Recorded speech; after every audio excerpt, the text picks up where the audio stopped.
Yo, what's up, guys? Welcome back to another tier list video on Heroic Plus. First of all, thank you guys so much for your support with this little series. Thanks so much for putting up with me and my ridiculous thumbnails that I put out just for this series alone. It's been a blast making these videos, and I'm happy to share with you the last one in this series. Again, we are talking about ranged DPS today for Heroic Plus. And again, just like with all these videos, I have a few quick PSAs before we get started. Heroic Plus tier list. This is fully speculative. It's based on what we've seen on overall performances on beta in a raid environment and from my own personal experience with Wrath. And just to be completely transparent, this video and all these tier lists are truly just meant to drive the conversation forward with Heroic Plus. To continue the hype, to continue the conversation, so that hopefully when Blizzard does get to Phase 2 to release Heroic Plus, that we have already talked about all the things that we want to see in Heroic Plus, so that they deliver us a product that we have at least thought of and talked about, so that we get what we want. What makes this tier list different than any other tier list is that this is a 5-man comp. And so classes that bring a lot of buffs to the table kind of get some extra points here in my book. So that's super valuable to me. I also don't expect Heroic Plus to ever be in a situation where we're key pushing, at least just from Blizzard's initial first discussion about it. So it's likely to just be one difficulty, and we're hoping there's a timer on that difficulty. Because of that, I don't think that there's going to be any issue with you bringing any group comp to the table whatsoever to be able to hit those timers. So we will never get into a phase where we're in a meta where we're like, oh, we don't want to bring this class because Rug said it's a D tier. That's not going to be a thing with Heroic Plus. It should be a discussion that every class is viable in this setting. All I'm talking about today are the classes that we think are going to be a lot better. Now, that being said, let's jump right into it. First up, we're going to talk about Boomie. Now, I'm so excited about this because Boomie, for example, in a raid environment, has really solid overall damage, but lacks a lot of boss damage and lacks a lot of oomph that we're looking for in a raid setting. So oftentimes you're only bringing one Boomie to a raid. And what's so cool is they bring so much utility and so many buffs to the raid that they're crazy good in a Heroic Plus setting, on top of the fact that they have all this AoE damage. So Boomie to me is like a poster child S tier class in a Heroic Plus setting. You guys have already seen it in pre-patch. You know that Boomies can do crazy good damage, especially in AoE, and that's just going to be exemplified even further in a Heroic Plus setting, on top of the fact that they bring all the things like their rebirth, their innervates, and everything. I mean, Boomie is just wonderful. I also think Typhoon is low-key underrated, especially in a Heroic Plus setting, because I think you might run into a situation where you want to kite mobs, maybe just for a couple seconds, maybe for an extended period of time, and the Typhoon can be pretty clutch in that situation. Not many ranged classes can bring something that's similar to that, and so I think that puts Boomie in a really valuable spot. Any Boomkin player should be welcome in any group comp, no matter if it's a physical or caster comp. Boomie is just going to absolutely dumpster on basically every single heroic. I love them. They're extremely mobile, do good damage. They have everything in a Heroic Plus setting that you could ask for. So wonderful class here, and I'm thrilled to put them in the S tier, really. Next class I want to talk about is Ellie Sham. So Ellie is actually, to me, a solid A tier. Just in general, I think people are really sleeping on Ellie damage. So just strictly talking damage, I think we have not seen the potential of Ellie Shaman, especially in early phases, phase 1 and 2. Again, knowing that Heroic Plus is coming in phase 2. I think Ellie Shaman is just really good damage, and you guys have just completely overlooked Ellie Shaman damage. Maybe that's because we haven't seen enough good Ellie Sham players on the beta yet, or maybe we just don't have enough data on them yet. So once we get that information out there, I'm sure everyone will start seeing that Ellie Sham can pump, on top of the fact that in a Heroic Plus setting, they bring huge tools to the table. So all of the totems that any shaman can bring, especially the Spell Haste totem, is pretty huge here. Also, your Bloodlust or Heroism. I mean, in a 5-man setting, you're lucky to have a shaman, if any at all. And so if it's not a resto, if it's not an enhance, and if it's an Ellie, Great, we take that. That's huge. If you don't have a demo lock, they're going to provide big bonus spell damage to your entire party. So they are just a great class. I think another thing that slipped on, just like I said with Typhoon, is their AoE Earthbind route. That roots everyone when they drop an Earthbind. I don't think Thundershock is quite nearly as comparable to Typhoon because oftentimes you can spread enemies out, which is what we don't want. But I think their damage, their utility is solid. One thing that I've forgotten to really touch on with all of these tier lists is access to kicks and interrupts. And Ellie Shaman has a great interrupt. That wind shear is solid, very low cooldown, it's ranged, and that just is another reason why Shamans are just phenomenal in this Heroic Plus setting. So they're an easy A tier for me. The only thing that could bring them up into S tier is potentially more damage, but I just don't think they have the damage profile to compete with the other S tier classes that we'll get to. All right, next up is Shadow Priest. Now, Shadow Priest, I'm also maybe I'm a little high on them, but I'm thinking Shadow is an A tier in Heroic Plus. That's just me. I think Mind Seer is solid damage. I think Dispersion could potentially be used for some cheesy mechanics somewhere along the way. Maybe someone comes up with a creative way to use that. I'm not quite sure yet. I think Shadow Priest does really good damage and sneaky good off healing through their just passive healing. I think passive healing is really good and really solid. Classes that can bring that kind of stuff to the table could see more use in a Heroic Plus setting. If potentially we're trying to like drop a healer into like a hybrid healer situation, there's potential there. Shadow Priest brings a lot of utility to the raid on top of their replenishment. You also get a Divine Hymn if you don't already have one and you might need one for a certain mechanic. Let's say, for example, you're running with a Disc Priest and they don't have the HPS output to heal for whatever incoming damage is coming and their Divine Hymn is on cooldown. Maybe that Shadow Priest is there to cover that gap and literally could save a group like that. So maybe I'm a little high on them. I'm okay to admit that, but I really do think Shadow Priest is solid. I think their damage is solid, and I'm comfortable putting them in an A tier just because of all the things that they bring to the table. Now we're on to Hunters. So Hunters are interesting, and I thought about just putting one Hunter icon and not splitting it up between the two specs. But this is how I see it. I see Survival as a B tier and Marksman as an A tier. Overall, Marksman's just going to do more damage on big AoE pulls than a Survival will.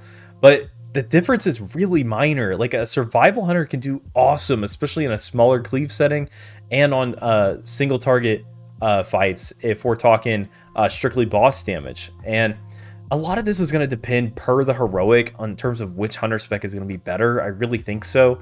And so it's really tough for me to say. I'm going to put them both in A and B tier like this, but I'm more than welcome to a discussion and debate around where you'd fit Survival and Marksman. One thing good about Marksman is they're actually bringing a little bit more to the table utility-wise, at least in my eyes, with the 10% AP buff. I think True Shot Aura is solid because not many classes bring it. You'd have to have a Blood Decay or an Enhanced Shaman to bring that. So if you're running in a physical comp, I think your physical might be happier if you played Marksman over Survival because the Survival buffs just aren't as much considering, you know, like replenishment might be minor. I think the 10% AP just brings more to your party, more value to your party. Survival is solid, and of course, like we love having Hunters for their Misdirect. I think Misdirect is going to be really useful for Heroic Plus, especially if you have a tank like, say, a DK or a Bear, and they really could use that Misdirect. So they could be really useful there. So I'm happy with where Hunter is on this list, and I'm going to leave it at that. On to Warlock specs. Now, Warlocks are fun because they're kind of all over the place for me. Firstly is Demo Lock, and they are like S tier. Hell, I'd put them above Boomie. Demo provides so much. We're talking the snapshot spell power for your entire party. We're talking potentially the highest damage in the entire game for any given Heroic Plus. I think Demo Lock is just amazing. I think Soulstone is solid and slept on. And I just think they bring too much damage to not be an S+, truthfully. If they didn't have any utility at all, I think I'd still put them in S+. Health stones are good, and I feel really good about where Demo Lock is. You could potentially find funny situations where you're bopping your Demo Lock and letting him taunt or do something ridiculous like that. The biggest issue I see with Demo Lock is maybe having too much damage with not enough threat management cooldowns available. Let's say if you don't have a rogue for a tricks of the trade on your tank, or if you don't have a hunter for MD on your tank, or if you don't have a paladin to bop or salve your Demo Lock, you might run into threat issues with that. So we'll see. Of course, that depends on the dungeon itself, and that depends on how big of pulls you're doing. But that's how I feel about Demo Lock. And next are Athlete and Destro, and I kind of need to talk about these two together.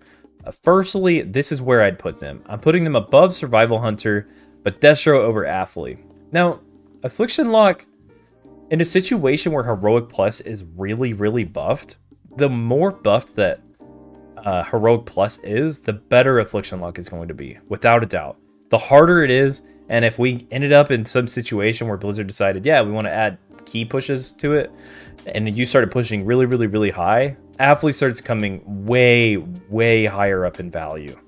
That's just how I see Athlete. The easier it is, the lower they kind of fall in my eyes.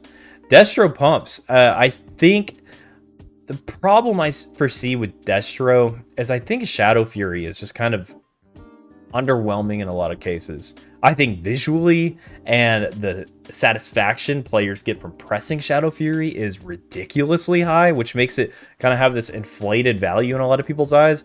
But I don't think that AoE stun is quite as good as it actually is in reality, when they would just be doing more damage by seed spamming. I'm happy with Destro. I think Destro's in a really solid place in Wrath of the Lich King, and I think Destro more often than not will do more damage than an Affliction Lock in any given Heroic Plus setting. So I feel good about putting them over Affliction, but I'm not quite sure how these two will play out in the long term as to who's going to be doing better, especially considering Heroic Plus is coming in Phase 2. Okay, lastly, we're going to talk about mages. First up, let's talk about Fire Mage. Now, to me, Fire Mage goes high B. I thought about putting them low A, but I just don't think mages really bring a whole lot of value to a party in terms of like buffs that they're bringing. I think Arcane Intellect is probably the least desirable buff to bring to a party. You have Focus Magic, which is just going on one person, and again is relatively underwhelming. And I think their damage could be better in an AoE setting. Now, it's great. It's great damage, seriously. And they do really good with mobility. They do really good with big AoE. They do good with small AoE. They do good with passive AoE and focusing target down. Fire Mage is great. They're going to do really good with gear, especially when Heroic Plus comes out in Phase 2. That 4-set bonus that they get in Old War is phenomenal. So I feel good about Fire Mage. I would be happier. I would love to put Fire Mage way higher up in A tier, but outside of maybe Counterspell, I don't see like a whole lot of use where I'm thinking, oh, this Fire Mage is going to help us finish this timer. I just can't bring myself to say like, oh yeah, this guy's like really adding a lot of value to my party, because I just don't think that they are. It's not like a Demo Lock in terms of the damage, and the value just isn't there for me. It isn't. But I'm happy to be wrong with that, and you're welcome to debate me with that in the comments below. And then, of course, Arcane Mage. I'm going to put them at the bottom of B, and it depends on the dungeon, too. It really does. Like, in a Nexus situation, of course, Fire is going to do way better than Arcane. But maybe in, say, a Shoulder Rub, Arcane is going to be the way to go. You don't want the AoE, like a ridiculous amount of AoE for the first boss, imagining if you do a solo pull or a big pull.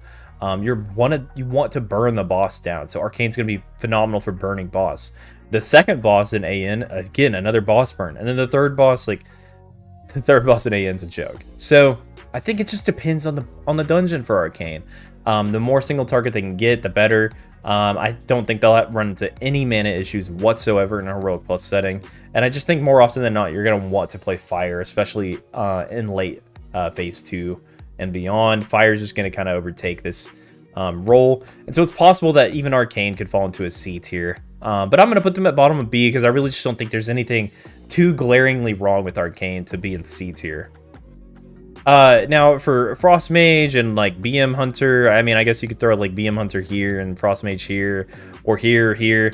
I don't have nearly enough information on these two specs to give any type of insight on how I think their performance will be in a Heroic Plus. I genuinely don't. Thankfully, BM Hunter brings the 3% damage buff, same as Arcane, which is solid, but I mean, I'm just gonna leave these two here. I can't give any endorsement on these two specs, so let's just take them off, and that's it. That's it for all the tier lists, guys. Thank you so much for watching. We did tanks, we did healers, we did melee, and we did casters. I'll leave links to all those videos in the description below if you want to watch any of those. I'm really looking forward to Heroic Plus and Classic Wrath. I think it's going to be a phenomenal feature, and I'm really pumped that Blizzard decided to add something like this for us.